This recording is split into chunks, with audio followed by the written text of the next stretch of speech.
네, 여러분 반갑습니다. 한겨레 데일리 라이브 뉴스 다이브 시작했습니다. 고현준입니다. 어서 오십시오. 야. 방송 시작과 동시에 슈퍼챗이 터졌습니다. 레몬 페퍼님, 영식님 파이팅. 우리 박영식 평론가 팬이신가봐요. 고마운 분입니다. 아닙니다, 네. 아닙니다. 늘 말씀드리지만 슈퍼챗을 쏘시면 일단 구글 좋은 일 시키는 거고. 그렇죠? 구글이 40. 네.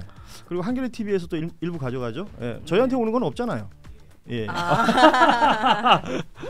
다들 슈퍼챗 말고 좋은데 돈 쓰시고 기부하시고 즐거운 마음으로 좋은데 돈 쓰시면 좋겠습니다. 예, 아니면은 1002-23299542 우리은행입니다. 예.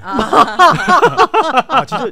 그래도 저 친구가 아니야, 농담입니다. 야생으로 나오더니 많이 거칠어졌어요. 깜짝 놀랐네요. 자, 오늘 함께해 주실 세 분, 이슈 다이브 함께해 주실 세 분 소개해 드립니다. 먼저 박영식 평론가 오셨습니다. 어서 오십시오. 네, 반갑습니다. 안녕하세요.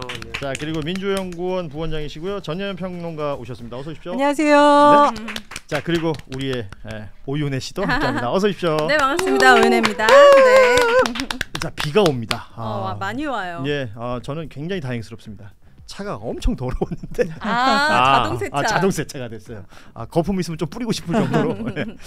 많은 분들이 오늘 비 오고 나면 날씨가 당분간 좀 좋을 거라 그러더라고요. 뭐 미세먼지도 좀 덜할 것 같고 네. 온도도 많이 올라가지고 날씨 좋아질 걸 기대하고 계신데 뉴스가 날씨만큼 좀 좋아졌으면 좋겠는데 또 그렇지 않은 분위기라서 저희가 오늘도 얼굴 찡그리면서 뉴스를 좀 전해야 될 것 같다라는 생각이 듭니다. 지금 댓글 남겨주시는 분들이 대부분 박영식 평론가의 지인들로 추정이 됩니다. 가족분들 보신 거 아니죠? 예, 일단은 외가와 친가에서 다 오신 거예요. 압도적이네요. 예. 다행스럽습니다. 부러워요. 네. 현재 댓글이 한 10개 남짓. 지분율이 제일 높습니다. 자, 많이들 응원해 주시면 고맙겠습니다. 아니, 우리 다단계 방식으로 이렇게 기록하면서 차트 매겨가면서. 저기 방송 보시는 분들도 스마트폰 옆에 있는 사람들 거 그냥 다 누르세요. 좋아요 누르세요. 눌러주시면 뭐 어떻게 해서는 되지 않겠습니까? 아니, 제가 열심히 홍보를 하고 다닌다고 말씀을 또 제작진분들께 드리지 않았습니까? 열심히 홍보하고 있습니다. 방송할 땐 카메라 보고 해요. 제작진 보고 하지 말고. 열심히 홍보하고 있습니다. 네. 자, 오늘도 본격적으로 뉴스 한번 짚어보겠습니다. 일단은 어제 있었던 그 윤석열 내란 우두머리 피고인 2차 공판 이야기를 좀 해보도록 하겠습니다. 사실 어제 재판에 대한 리뷰를 오늘 1시간 1부에 좀 하고요. 2부에는 우리 변호사가 나오니까, 신인규 변호사가 나오니까 법률 관련된 좀 더 자세한 이야기를 나눠보도록 하고, 1부에서는 전반적인 리뷰를 좀 했으면 하는데, 일단은 어제 뭐 뉴스도 많이 소비가 됐고 오늘도 계속 그 이야기가 나오고 있는데, 우리 윤혜 씨는 보시면서 좀 인상적이었던 장면, 아니면 뭐 이걸 뭐 총평한다면? 파면 선거 때도 윤석열은 계속 기각일 거라고 정말 1000% 믿고 있었다는 본인은, 소문이 있더라고요. 그런 것처럼 지금 사형 아니면 무기징역인데 잠이 온다는 것 자체가, 지금 스케줄 없잖아요. 집에 가면 그냥 먹고 자고밖에 없는데, 피곤할 일도 없는데 재판까지 나와서 잔다는 거는 아예 이제 이 사람도 제정신 아니고 약간 내가 기각이 될 것이다 라는 믿음에 확고히 있는 것 같아요. 그러니까 재판장에서 잤다는 것 자체에. 네, 잤다는 것 자체. 이 사람 지금 무슨 일 합니까? 숨 쉬는 운동 빼고 운동도 안 하는 사람이고 먹기만 하고 할 일도 없는데 너무 신기해요. 김치찌개 끓이고 폭탄 좀 하시는 거 아닐까요? 계란찜 만들고. 사실은 저는 굉장히 충격적이었어요. 그 말씀하신 것처럼 이게 형량이 나오면 사형 아니면 무기, 그러니까 그야말로 엄청난, 뭐 형사법상 최고의 어떤 형량을 얘기하는 그런 죄목의 피고인이잖아요. 그리고 남의 재판에 온 게 아니잖아요. 본인 재판이죠. 본인 재판 와서 거기서 잤다. 와. 그리고 경향신문에서 묘사해 놓은 거 보면 고개가 이렇게 떨어졌다가 테이블 직전에 이렇게 올라왔다는 거거든요. 세상에. 그러면 그게 짧은 시간도 아니고 계속 그런 상황을 연출했다는 건데 왜 그랬다고 보십니까? 제가 굉장히 고급스럽고 격조 깊은 말투로 윤석열 씨의 태도를 짚어보겠습니다. 시건방지다. 건방지다. 시건방지다. 국민이 우습게 보고 사법부를 우습게 보니까 이렇게 잠이 오고 조는 겁니다. 제가 법조기자 할 때 재판 들어가잖아요. 이제 대기업 총수들 재판도 들어가잖아요. 뒤에서 시킵니다. 고개 푹 숙이고 졸지 말고 하라고. 그 정도로. 왜냐하면 그 태도도 이 사람이 반성하고 있는지 아닌지를 재판부가 가능한 한 신호이기 때문이에요. 그러니까 재판부 무시하고 법원 무시하는 건데 저는 이제 윤석열이 제일 나쁘지만 사실 재판부도 좀 책임이 있다. 직위원 판사. 네, 사실 그동안 뭐 사법 특혜쇼라는 말이 나올 정도로 너무 많은 특혜를 받았잖아요. 그러니까 어제 같은 경우에도 한마디로 재판부 우습게 보질 않으면 이렇게 할 수가 없다. 그래서 윤석열이 최악이고 이 최악의 피고인에 대해서 특혜를 베풀어주는 듯한 태도를 보였던 법원도 이 부분 책임이 있다. 이렇게 생각이 듭니다. 그 실제로 경향신문에서 적혀 있는 그 묘사를 좀 읽어드릴게요. 직위원 부장판사가 재판 진행을 위해서 촬영을 종료해달라라고 말을 하자 윤 전 대통령은 빠져나가는 취재진 쪽을 바라보며 살짝 웃기도 했다. 피고인석에서 꾸벅꾸벅 조는 모습도 여러 번 포착됐다. 완전히 잠에 빠진 듯 얼굴이 책상 앞까지 떨어지자 고개를 들어 자세를 고쳐 앉기도 했다. 이게 신문 기사예요. 그러니까 현장에 아시는 것처럼 이 재판은 공개 재판이기 때문에 취재진들과 이제 방청 신청을 해서 되신 분들은 볼 수는 있는 거죠. 생중계는 안 되고 있습니다만. 그렇죠.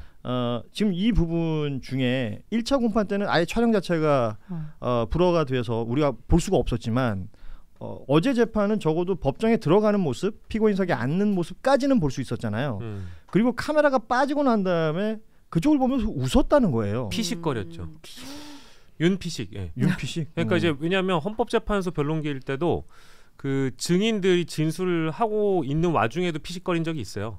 약간 홍장원 씨 언급할 때 뭔가 약간 조소 같은 느낌이 있었잖아요. 그렇죠. 예. 주장할 때도 피식거렸고요. 홍장원, 곽종근 이 사람들 증언할 때도 윤석열이 피식거렸거든요. 예. 근데 어제도 촬영하러 온 저기 취재진들이 빠져나가니까 뭐 물론 이제 팬 기자들은 거기 이제 일부 다수 앉아 있었겠습니다만은 영상하고 카메라가 다 빠져버리니까 예. 그거 보고 이제 피식거렸다라는 거잖아요. 그러니까 이게 어떤 의미였는지 본다면 아마도 니네들이 뭐 와가지고 찍으면 뭐 별게 있겠냐라는 식의 그런 조소 아니었을까 일단 싶고요. 저는 뭐 아까 우리 평론가님이 말씀 주신 것처럼 이게 어쨌든 생중계가 지금 불허돼 있잖아요. 그렇죠. 하급심을 생중계한 역사가 없다라는 겁니다. 예. 원칙적으로 지금 불가한 상황인데 이거는 저는 대법원에서 좀 결정을 해줬으면 좋겠어요. 전향적으로. 왜냐하면 이거는 이제 내란범의 희대의 재판이잖아요. 역사의 재판이잖아요. 우리 역사상 현직 대통령이 쿠데타를 일으켜가지고 친위 쿠데타를 일으켜가지고 국민에 대한 반란을 일으킨 경우가 없었잖아요. 예. 뭐 전두환 노태우 경우는 좀 다른 케이스이긴 한데 어쨌든 이제 윤석열의 케이스는 지금 구속된 상황도 아닌 자연인 신분으로 나와서 지금 피고인의 신분으로 재판을 받는 상황에 대해서 이렇게 글로만 꾸벅꾸벅 졸다가 어땠다 이걸 이제 글로만 우리가 만나는 거와 영상으로 보는 건 완전 차원이 다른 문제거든요. 그렇죠. 예. 그래서 저는 조희대 대법원장이나 대법원 쪽에서 하급심이라고 하더라도 이 내란범 윤석열에 대한 재판은 생중계를 허용한다라는 방침을 좀 일부 세워줄 수 있는 방법은 없는가? 이거에 대해서 뭐 저도 많이 여쭤봤는데 지금 뭐 법조인들은 대부분 불가하다는 입장이긴 하거든요. 네. 근데 뭐 규정이 없어서 안 된다라고 한다면 규정을 만들어서라도 해주시면 안 될까라는 생각이 좀 있죠. 그러니까 지금 시대가 어떤 시대냐? 뭐 지금 저희도 뭐 유튜브 하고 있고 그 스마트폰 다 들고 다니는 시대고 국민들에게 이제 정보가 전파되는 속도는 그야말로 빠르잖아요. 그리고 헌법재판소의 그 재판을 우리가 봤단 말이죠. 물론 실시간으로 볼 수는 없다 하더라도 생중계됐던 영상을 훗날 다시 보기도 할 수 있는 것이고 어떤 태도였는지 어떤 말을 했는지 우리가 직접 보고 들은 그 느낌과 언론 지상에 이렇게 글자로 나오는 걸 보고 뭐 간접적으로 느끼는 건 좀 다를 것이고 그래야 이 피고인도 재판부도 국민이 보고 있구나. 그렇죠. 라는 생각을 할 것 같다라는 생각은 들어요. 그러니까 맞아요. 이제 너무 윤석열만 감싸주고 국민을 무시한다는 비판이 나오는 이유가요. 사실 우리 헌법재판소 기억나시죠? 헌법재판소에서 윤석열 파면하기 전에 극우들이 막 헌법재판소 둘러싼다. 재판관들 집에 가서 뭐 불 지른다 막 이런 말까지 나왔음에도 불구하고 최후의 결정 국민들이 왜 윤석열이 파면되는지에 대해서 그리고 우리 헌정수호 의지가 얼마나 엄중한지를 보여주시기 위해서 헌법재판소가 그거 다 생중계했잖아요. 저 그거 광장에서 시민들하고 같이 봤거든요. 예. 그것 자체가 하나 교육이었다고 생각을 합니다. 근데 지금 같은 경우에는 윤석열은 법원이 감싸주는 듯한 모습을 보이고 있으니까 국민들이 지금 법원에 너무 화가 나 있습니다. 제가 말했지만 윤석열이 제일 나쁘지만 법원도 왜 이 나쁜 놈을 풀어줘가지고 나쁜 사람을 풀어줘가지고 개선 장군처럼 나오게 하고 지하로 들어가게 해가지고 특혜를 받든다 이런 소리 하고 저는 살다가 법원에서 사법시한다 이런 조롱이 넘치는 상황을 좀 처음 봤습니다. 말씀해 주셨듯이 대법원 차원에서 이 문제를 심각하게 보셔야 된다. 이건 지기현 판사 개인에 대한 분노가 아니라 윤석열에 대한 분노와 더불어 사법부에 대한 불신을 초래하고 있는 아주 위험한 상황이라고 저는 봅니다. 저는 되게 좀 떨떠름했다고 해야 되나? 씁쓸했다고 해야 되나? 아, 윤석열이란 사람이 한 20-30년간 어떻게 살아왔는지 느껴지는 거예요. 엄청 악행과 불법을 저질러도 아무도 제지를 당하지 않았고 그냥 그렇게 무법지대에서 혼자 살았기 때문에 약간 현실 파악을 못하고 이 사람이 이 지경이 됐구나 라는 생각이 들면서 법 다 지키고 사는 우리 보통의 시민들은 되게 불쾌하더라고요. 예, 그런 것 같아요. 진짜 그 국민들이 느끼는 감정이라는 게 뭐 불쾌함, 어떤 분들은 모멸감을 느낀다 이런 얘기도 해요. 그 많이들 안 짚고 있는데 재판부가 1차 공판 때 이 피고인을 1열이 아니라 2열에 앉혔다. 그 부분 가지고도 그것도 특혜다. 잘 안 보이는 구석에 맞아. 방청객들이 잘 안 보이게끔 했다는 것도 얘기를 했는데 그것 때문이었는지 모르겠지만 기존에 있던 재판정 피고인석은 제일 앞열인데 이번 재판에 거기 앉긴 했거든요. 근데 책상과 의자를 한 줄 더 만들었어요. 변호인단이 그러니까 1열이 아니라 그 전열에 나와 있어서 결국 피고는 2열에 앉은 것 같은 효과를 내게끔 어떻게 이런 머리를 씁니까? 그러니까 이게 이제 오해를 자꾸 불러일으키는 것 같아요. 그러니까 이제 이런 적이 없다, 이런 전례가 없으면 그건 이제 당연히 오해가 생길 수가 있는 것이고 해명을 해야 되겠죠. 근데 이 지금 저도 이제 언론 보도를 보면 이런 적은 없었다라는 거잖아요. 예. 둘째 줄에 피고인석을 두고 변호사와 같은 라인에 앉히게 했고 이거를 이제 대법정의 반대쪽에서 윤석열을 바라보려고 하면 변호사들한테 가려서 앞줄 구석에 변호사들한테 있게 되는 거죠. 앞줄 변호사한테 가려서 안 보이는 경우도 있대요. 이제 그런 케이스를 생각을 해본다면 이거는 어쨌든 지기현 판사가 특혜를 주고 있다라는 오해를 받을 수밖에 없는 아주 것이고. 꼼꼼하게 배려하고 있는 것 같아요. 그러니까요. 네. 그러니까 이제 뭐 이게 사실 첫 번째 재판 때나 이번에 두 번째 재판 때 나왔던 뭐 공통점 차이점 분석해 보면 여러 가지 것들 우리가 봐야 되는데 그래서 더 황당한 오해가 많이 생기는 거는 어제 가장 화제가 됐던 건 윤석열만 가지고 있지 않쳤다는 거예요. 그러니까요. 네, 윤석열만 가지고 있지 않쳤다는 건데 이거는 사실은 그리 큰 일은 아니고 뭐 기준이 있어가지고 특별히 특혜를 준 건 아니라는 뭐 설명은 나왔습니다만은 자꾸 뭔가 오해를 더하다 보니까 아니, 시민들이 상상을 하게 되잖아요. 찾는 거예요. 그렇죠. 네. 그 아주 제한적인 촬영본을 가지고도 거기 안에서 가죽 의자를 찾잖아요. 윤석열이 지금 앉을 의자는 가죽 의자가 아니라 감옥 안에 있는 변호인 만날 때 쓰는 플라스틱 의자입니다. 그리고 그 의자에 또 누가 앉아야 되면 김건희가 앉아야 됩니다. 김건희는 구치소로 빨리 가서 구치소 의자에 앉아야 됩니다. 그게 국민들의 보편적 정서라고 저는 생각이 들어요. 온 나라를 위험에 빠뜨리고 국민을 트라우마에 빠지게만 인물들이 이렇게 오히려 상전 대접받듯이 대접받아 얼마나 많은 국민들이 모욕감을 느끼고 박탈감을 느끼겠습니까? 계란 몇 개 훔쳤다고 처벌받고 그 운전사 있잖아요. 뭐 천몇백 원 했다는 사람들이 처벌받고 이런 상황을 지켜봤던 국민들이 내란 수계에 대해서 떠받드는 듯한 법원의 모습이 얼마나 분노하겠어요. 그렇다 보니까 의자가 가는 거죠.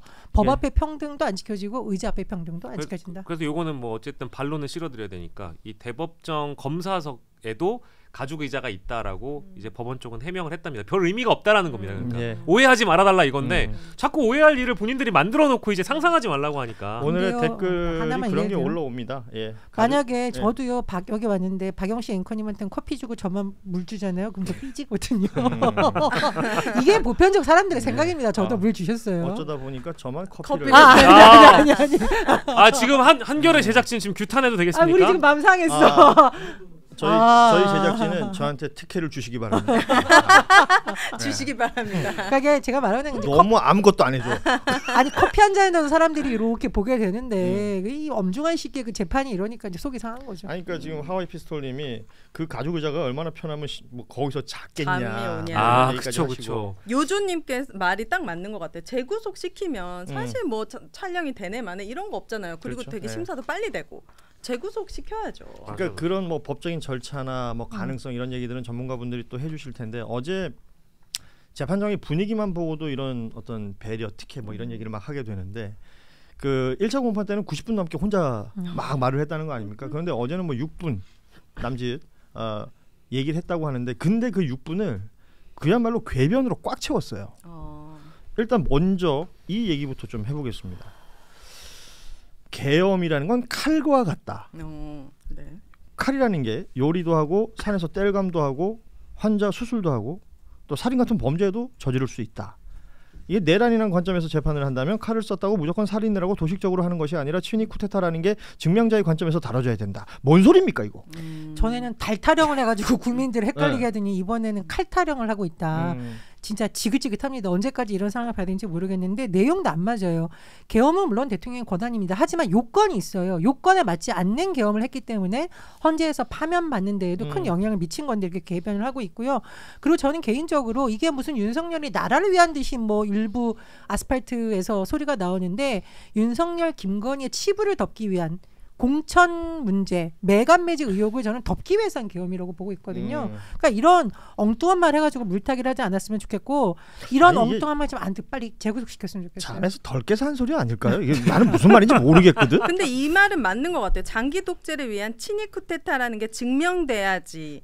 이거 장기 독재를 위한 친위 쿠데타라고 우리는 생각하고 있잖아요. 그래서 다 증거도 지금 다 나오고 있고 없어지고 있고 막 다 지워버리고 있고 그 사람들이 다 그대로 있기 때문에 내란 수사가 제대로 안 되고 있고 이렇게 다 의심하고 있는데 본인은 이걸 부정하는 건가요? 그러니까 이 이야기를 그 법조인들 중에서는 이건 피고인이 스스로 프레임을 짜고 있다. 그래서 재판에서 법 기술로 이 부분을 검사 니들이 증명해봐. 증명 못하면 나 무죄 아니야?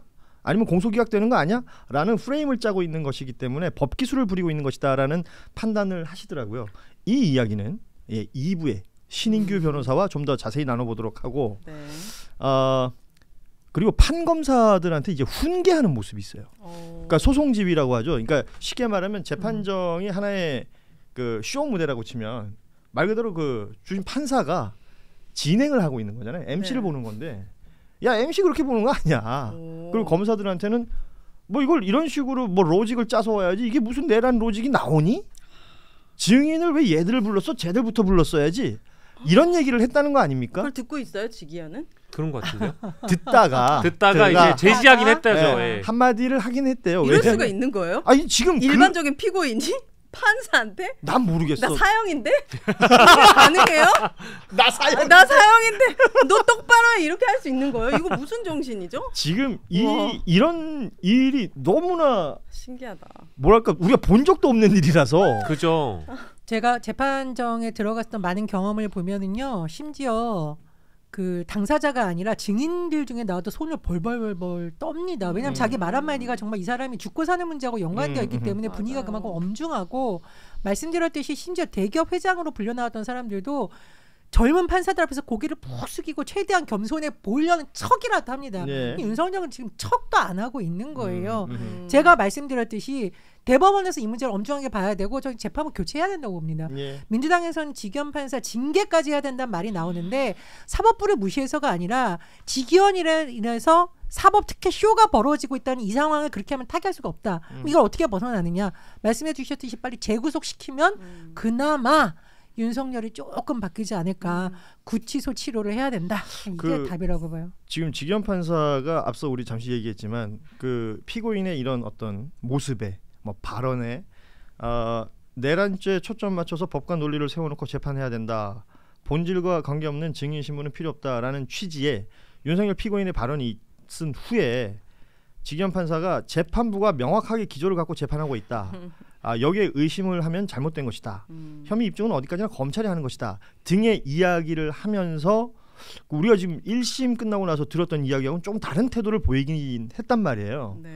우리 박영식 평론가는 이 지기현 판사의 이런 발언의 의미 어떻게 해석합니까? 저는 이제 지기현이라는 한 사람을 좀 내재적으로 접근을 해봐야 된다고 생각하는데 내재적으로. 그러니까 왜냐하면 일단은 지금 두 번째 재판에서 제한적으로라도 촬영을 허가해준 이유는 무엇일까?